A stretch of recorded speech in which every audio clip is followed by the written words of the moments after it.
कैसे हैं आप सभी लोग। आशा करते हैं आप सभी लोग अच्छे होंगे। तो आइए इस वीडियो में हम बात करेंगे जो फिजिक्स क्लास 11th की वीडियो पढ़ा रहे हैं, जिसका टॉपिक मोशन कंप्लीट हो चुका है और उसके हम लोग करेंगे ऑब्जेक्टिव टाइप प्रश्न।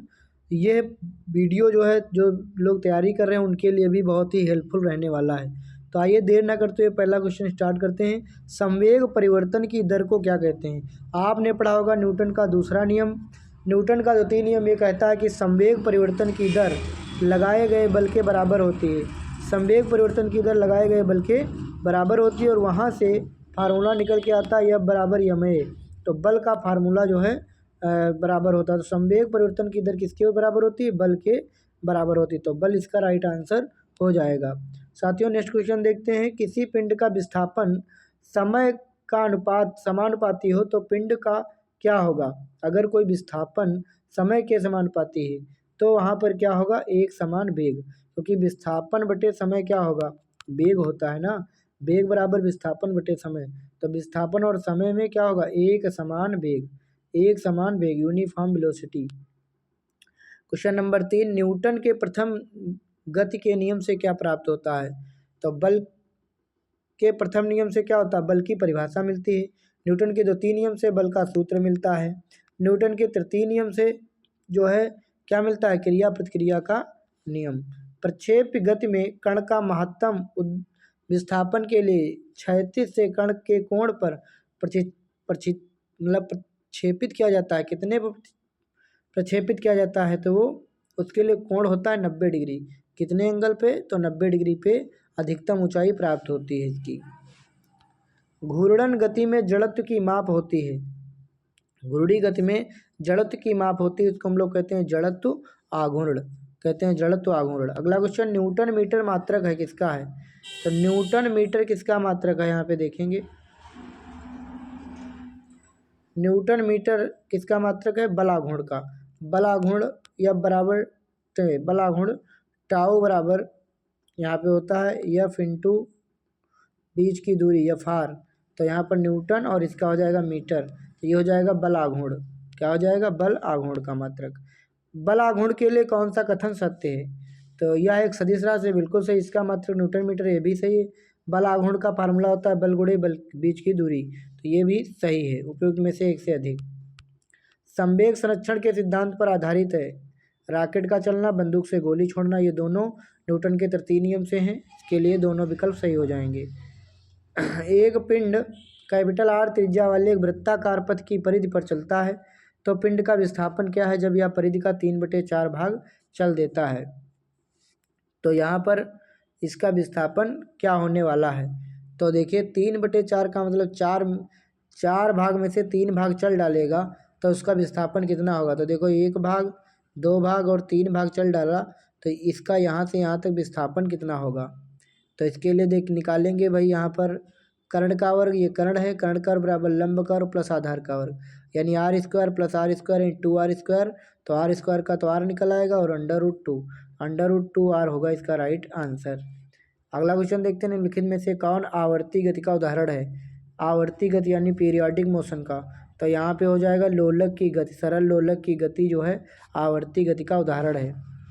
एक गेंद को क्षैतिज से कितने कोण पर फेंकें कि अधिकतम क्षैतिज दूरी तय कर सके? तो कितनी दूरी, कितने कोण पे फेंकेंगे? 45 डिग्री के एंगल पे इसको फेंकना चाहिए। रॉकेट का उड़ना किस सिद्धांत पर आधारित है? तो न्यूटन के गति का तृतीय नियम है, बिल्कुल सही। संवेग संरक्षण का भी सिद्धांत है, ये भी सही है। तो उपयुक्त में से एक से अधिक होगा। वेग समय ग्राफ में रेखा की प्रवणता क्या प्रदर्शित करेगी? वेग और नीचे समय। तो वेग परिवर्तन की दर क्या कहलाती है? त्वरण। तो त्वरण इसका राइट आंसर हो जाएगा। घर्षण को कम किया जा सकता है किससे? बॉल बेयरिंग लगाकर, ग्रेफाइट का उपयोग करके, ग्रीस लगाकर। उपयुक्त में से एक से अधिक। बल एवं समय का गुणनफल क्या कहलाएगा? आवेग। आवेग बराबर इम्पल्स बराबर होता है बल गुणे समय। यानी आवेग का मतलब होता है किसी चीज़ पे जो है बल लगाना बहुत कम समय के लिए, जैसे हथौड़े से कील पे वार करना, कील ठोकना। आवेग किसी पिंड के वेग समय ग्राफ सरल रेखा में आता है तथा मूल बिंदु से गुजरते हुए एक अक्ष को छूता है। पिंड गतिशील है। इस तरीके से दिखा रहे हैं वेग और समय का ग्राफ। तो क्या होगा? त्वरण तो होगा ही। वेग परिवर्तन की दर को त्वरण कहते हैं। लेकिन कौन सा त्वरण होगा, एक समान त्वरण। किसी वस्तु का नियत त्वरण 10 मीटर पर सेकंड स्क्वायर है, प्रारंभिक वेग 100 मीटर पर सेकंड है, कितने समय बाद इसका वेग दुगुना हो जाएगा। तो देखिए ये वाला फार्मूला लगाएंगे, v बराबर u plus a t. V का मान है 100, मतलब कह रहा वेग दुगुना हो जाएगा, अंतिम वेग 200 हो जाएगा, 100 का 200, और प्रारंभिक वेग कितना है 100। तो और ए का मान कितना दिया है 10 और टी पूछा है, तो 200 में से 100 घट जाएगा, 100 बचेगा, 100 को भाग करेंगे तो 10 सेकेंड यहाँ पे राइट आंसर आ जाएगा। कोई कण r त्रिज्या के वृत्ताकार पथ में गमन कर रहा है, अर्धवृत्त पूरा करने के पश्चात इसका विस्थापन कितना होगा। देखो जब कोई भी अर्धवृत्त घूम जाएगा तो यहाँ पे होती है त्रिज्या r इधर, तो विस्थापन हो जाएगा 2r, यहाँ पे r प्लस r 2r। एक वस्तु का वेग समय ग्राफ x अक्ष के समांतर एक रेखा है, इसका क्या अर्थ है। देखो वेग और समय का तो है, तो भाई वैसे अगर वेग समय होता इस तरह होता तो एक समान त्वरण आता, लेकिन यहाँ पर क्या है कि एक क्या है कि मतलब वेग नहीं बढ़ रहा है लेकिन समय बढ़ रहा है, लेकिन वेग नहीं बढ़ रहा है। इसका मतलब वस्तु समान गति से चल रही है, वस्तु क्या है एक समान गति से एक समान वेग से चल रही है, मैंने वेग यहाँ पर बदल नहीं रहा है, टाइम बदल रहा है और उतने ही स्पीड से ये गाड़ी चल रही है, मतलब वेग स्पीड बढ़ा नहीं रही है।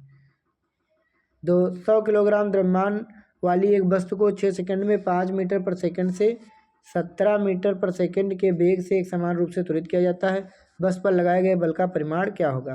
देखिए 100 किलोग्राम द्रव्यमान हो गया, समय 6 सेकंड हो गया, प्रारंभिक वेग 5 मीटर पर सेकंड, अंतिम वेग 17 मीटर पर सेकंड।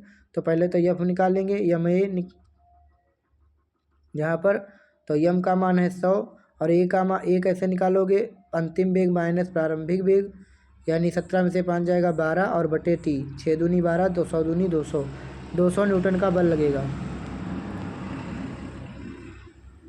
कह रहा है निम्नलिखित कथनों को पढ़िए, सही उत्तर का चयन कीजिए। कथन ए विद्युत धारा एक अदिश राशि है, बिल्कुल सही। कथन आर यह सदिश योग के नियमों का पालन नहीं करती है, बिल्कुल सही। ए आर दोनों सही है, इसीलिए इसका स्पष्टीकरण भी सही है।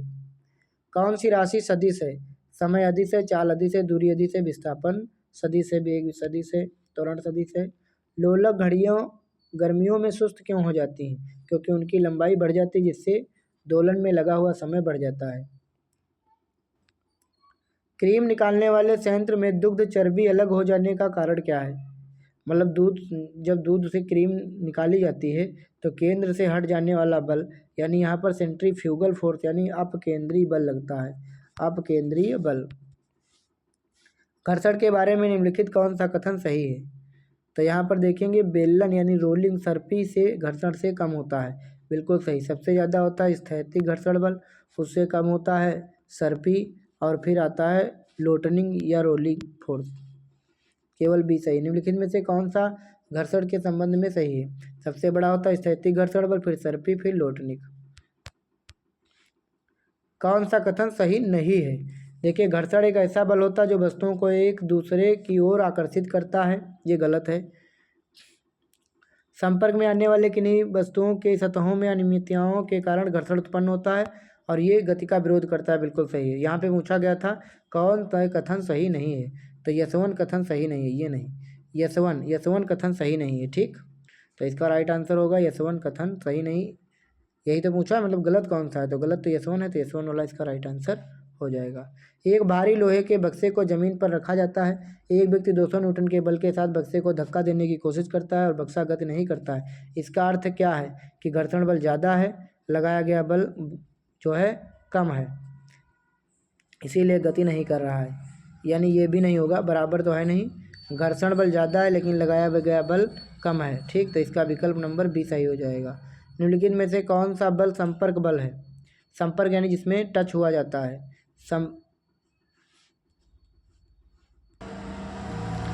इसमें देखेंगे कह रहा कौन सा एक संपर्क बल है, तो देखेंगे ये तनाव बल जो है ये एक संपर्क बल है, बाकी चुंबकीय बल, गुरुत्वाकर्षण बल, वैद्युत स्थितिक बल ये संपर्क नहीं होते हैं, गैर संपर्क बल हैं।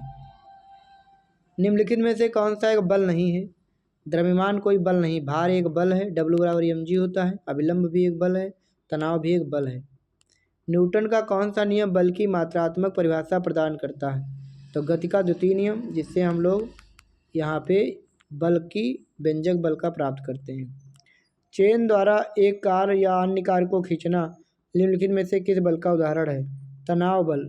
जब खींचोगे तो हड्डियां सभी तन जाएंगी। निम्नलिखित में से कथनों पर विचार कीजिए। किसी वस्तु का द्रव्यमान उसके जड़त्व की माप है। बिल्कुल सही है। किसी भी वस्तु का जड़त्व केवल वस्तु की गति की अवस्था में परिवर्तन का विरोध करता है, ये गलत है। तो यहाँ पर केवल एक सही है। निम्नलिखित में से कौन सी घटनाएं गुरुत्वाकर्षण के सार्वत्रिक नियम की सही पुष्टि करती हैं? सूर्य के चारों ओर ग्रहों की गति। बिल्कुल सही। पृथ्वी पर पेड़ों का उगना, ये गलत है। सूर्य तथा चंद्रमा के कारण ज्वार भाटा आना, ये भी सही। हमें पृथ्वी से बांधे रखने वाला बल। तो 1, 3, 4 यहाँ पर राइट आंसर हो जाएगा। निम्नलिखित कथनों पर विचार कीजिए। किन्हीं दो पिंडों की दूरी बढ़ने के साथ गुरुत्वाकर्षण बल अधिक हो जाता है। गलत है। कि यदि पिंडों के द्रव्यमान अधिक कर दिए जाएं तो उनके बीच गुरुत्वाकर्षण बल भी अधिक हो जाएगा। बिल्कुल सही है। नेक्स्ट क्वेश्चन, यदि पृथ्वी और सूर्य की दूरी जो है उसके स्थान पर दुगनी होती तो सूर्य द्वारा पृथ्वी पर गुरुत्वाकर्षण बल जो पड़ता वह क्या होता? यदि पृथ्वी और सूर्य की दूरी जो है दुगनी कर दी जाती तो सूर्य द्वारा पृथ्वी पर गुरुत्वाकर्षण बल जो पड़ता वह कम हो जाता। अब जितना है उसका चौथा भाग रह जाता। कैसे? कौन सा फार्मूला है? M1 M2 और बटे r², ये वाला फार्मूला है। तो यहाँ पर कह रहा है अगर दूरी दुगनी कर दी जाएगी तो लगने वाला जो बल है वो क्या हो जाएगा भाई? इसका वर्ग करोगे तो 2 दूनी 4, माने चौथाई हिस्सा रह जाएगा। यदि एक पंख, एक रबड़ की गेंद और एक लकड़ी की गेंद निर्वात में एक समान ऊंचाई से स्वतंत्रता पूर्वक एक साथ गिर रहे हैं तो क्या होगा? यदि एक पंख, एक रबड़ की गेंद और एक लकड़ी की गेंद निर्वात में, यानी यहाँ पर हवा नहीं है, एक समान ऊंचाई से गिर रहे हैं एक साथ, तो तीनों एक साथ ज़मीन पर पहुँचेंगे। लेकिन अगर हवा में होते तो जिसका वजन ज़्यादा होता वो पहले आता, जैसे लकड़ी की गेंद पहले आती, फिर रबड़ की, फिर पंख। कागज़ और पत्थर समान ऊंचाई से छोड़े जाने पर कागज़ पृथ्वी पर पत्थर के बाद पहुंचता है, इसका कारण क्या है? कागज़ पर लगने वाला वायु प्रतिरोध घर्षण बल पत्थर पर लगने वाले वायु प्रतिरोध से अधिक होता है। कागज़ पर ज़्यादा घर्षण बल लगेगा, पत्थर पर कम लगेगा। यदि पृथ्वी का गुरुत्वाकर्षण बल अचानक लुप्त हो जाता है तो निम्नलिखित में से कौन सा परिणाम सही होगा? वस्तु का भार शून्य हो जाएगा परंतु द्रव्यमान वही रहेगा। कह रहा है यदि गुरुत्वाकर्षण बल अचानक से गायब हो जाए तो क्या होगा? तो वस्तु का भार शून्य हो जाएगा परंतु द्रव्यमान वही रहेगा, मतलब द्रव्यमान नहीं चेंज होगा, भार 0 हो जाएगा। कैसे? क्योंकि देखो यहाँ पे गुरुत्वाकर्षण बल यानी स्मॉल g का मान यहाँ पे बता रहा है गुरुत्वीकरण 0 हो जाएगा, इसलिए जो है W बराबर mg यहाँ पे जो है ये भी 0 हो जाएगा। ये इस फार्मूले से देख लीजिए, या गुरुत्वाकर्षण का मान 0 हो जाएगा, इसके कारण लगने वाला बल 0 हो जाएगा। ठीक। निम्नलिखित कथनों में से कौन सा कथन भूत तुल्यकाली उपग्रह के गुणों के लिए सत्य है? ये उपग्रह 24 घंटे में पृथ्वी के परितः परिक्रमण करते हैं। बिल्कुल सही।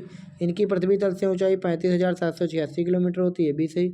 ये विषुवत तल में पृथ्वी के परितः चक्कर लगाते हैं। ये भी सही, इस तरीके से चक्कर लगाते हैं। ध्रुवीय उपग्रह पोलर सैटेलाइट जो होते हैं ध्रुवों के परितः उत्तर दक्षिण दिशा में गमन करते हैं। सही है। पृथ्वी के अक्ष के पश्चिम से पूर्व गमन करते हैं। गलत। इनकी पृथ्वी पृष्ठ से ऊंचाई 500 से 800 किलोमीटर तक होती है। इनका उपयोग पर्यावरण अध्ययन, सुदूर संवेदन इत्यादि के लिए किया जाता है। 1, 3, 4 इसका राइट आंसर। पलायन वेग प्राप्त करने के बाद कोई पिंड पृथ्वी पर वापस नहीं आता है। बिल्कुल सही। 11.2 किलोमीटर प्रति घंटे से अगर फेंक दोगे तो ये उसका पलायन वेग होता है। पलायन पिंड वेग के आकार पर भी निर्भर करता है। ये गलत है। पलायन वेग पिंड के आकार पर निर्भर नहीं करता है। केवल पहला सही है यहाँ पर। तो thank you so much video देखने के लिए। अगर आप PDF चाहते हैं तो कमेंट सेक्शन में PDF लिखिएगा। मिलते हैं आपसे नेक्स्ट वीडियो में। तब तक के लिए आप सभी का बहुत बहुत धन्यवाद।